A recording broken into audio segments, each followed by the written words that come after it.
Hi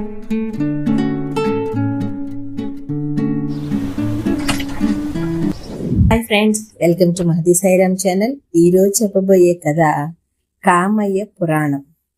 ఒక ఊళ్ళో కామయ్య, కాంతమ్మ అనే దంపతులు ఉండేవారు.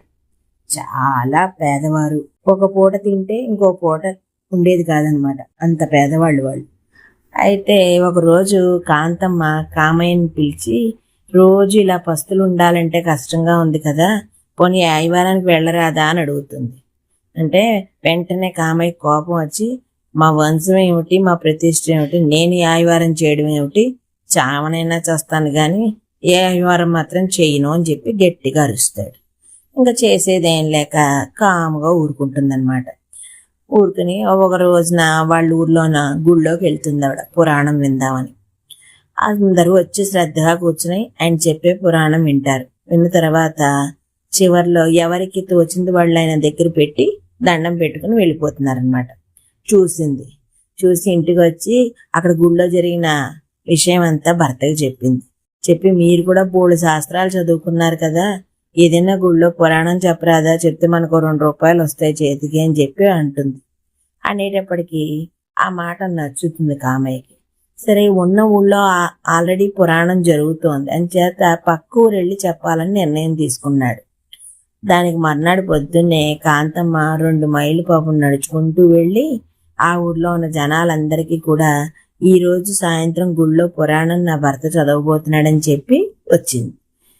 కామయ్య అది కార్తీక మాసం అవడంతో కార్తీక పురాణం పట్టుకుని పొరుగురు వెళ్ళాడు పురాణం చెప్దామని. గుళ్ళోకి వెళ్ళి కూర్చున్నాడు. ఆ ఊర్లో ఉన్న పిన్నలు పెద్దలు అందరూ కూడా వచ్చారు. పురాణం మొదలు పెట్టాడు, చెప్తున్నాడు. చాలా శ్రద్ధగా అందరూ వింటున్నారు.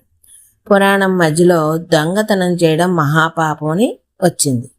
అయితే కార్తీక మాసంలో దొంగతనం చేస్తే మహారౌద్రాది నరకాలు పట్టిపోతారని చెప్పి చెప్తాడు. చెప్పిన తర్వాత అక్కడ ఉన్న ప్రజలు ఎవరు కూడా దానికి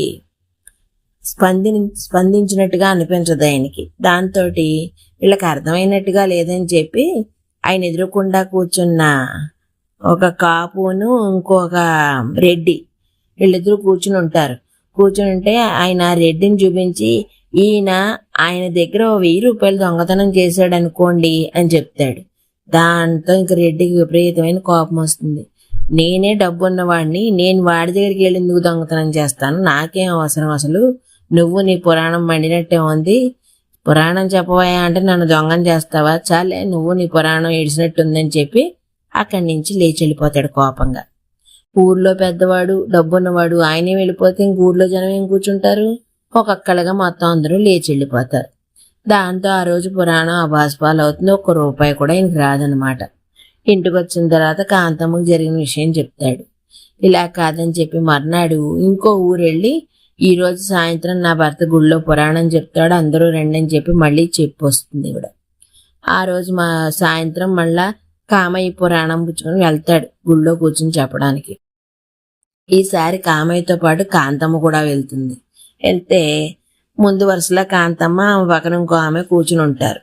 ఈయన పురాణం చెబుతూను మధ్యలో దానం చేస్తే మహాపుణ్యం వస్తుంది, కార్తీక మాసంలో దానం చేస్తే మహాదానం పొందిన మహాపుణ్యం వస్తుంది, బోల్డ్ దానాలు చేసిన లెక్కల్లోకి వస్తుంది, 1 రూపాయి దానం చేస్తే 10 రెట్లు ఫలితం వస్తుంది మీకు అని చెప్పి చెప్తాడు. చెప్పేటప్పటికి అక్కడ కూడా ప్రజలు ఏమీ మాట్లాడకుండా చూస్తూ ఉంటారు. వీళ్ళకి అర్థమైనట్టుగా లేదని చెప్పి తన భార్యను చూపించి, ఆమెకు 1 రూపాయి దానం చేసింది అనుకోండి అని అంటాడు. అనేటప్పటికీ ఆమె పక్కనున్నామే, చాలే బేపనయ్య చెప్పావు, నేను బేపనాల సొమ్ము నేను ఎందుకు తింటాను, అయినా ఈమెవరు నాకు దానం చేయడానికి, ఈమె ఇచ్చిన రూపాయి తీసుకుని నేను ఎందుకు పుచ్చుకుంటాను దానం, నేనెవరు బేపనాల సొమ్ము తిన్ను, ఉంటే నాకు పెడతాను లేతే లేదని చెప్పి అరుచుకుంటూ గొడవ చేస్తూ లేచి వెళ్ళిపోతుంది.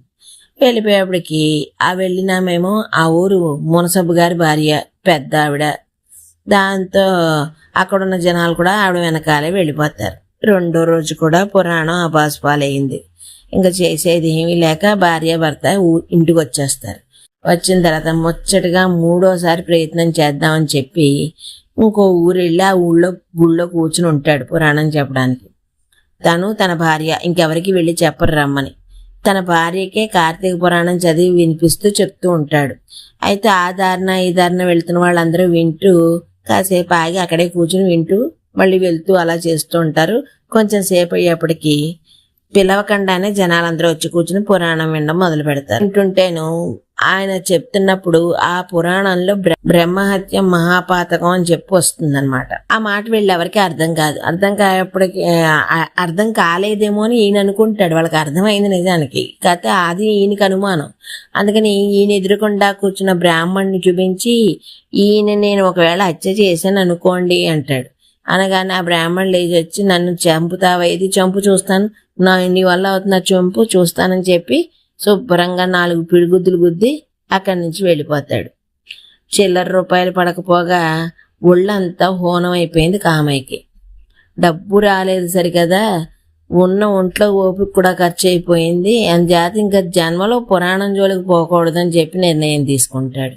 ఇది కామయ్య గారి పురాణం.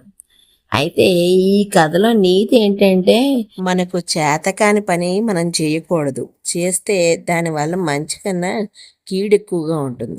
అందుకని చేతనైనది ఏదో అదే చెయ్యాలి. ఇది ఈ కథ యొక్క నీతి.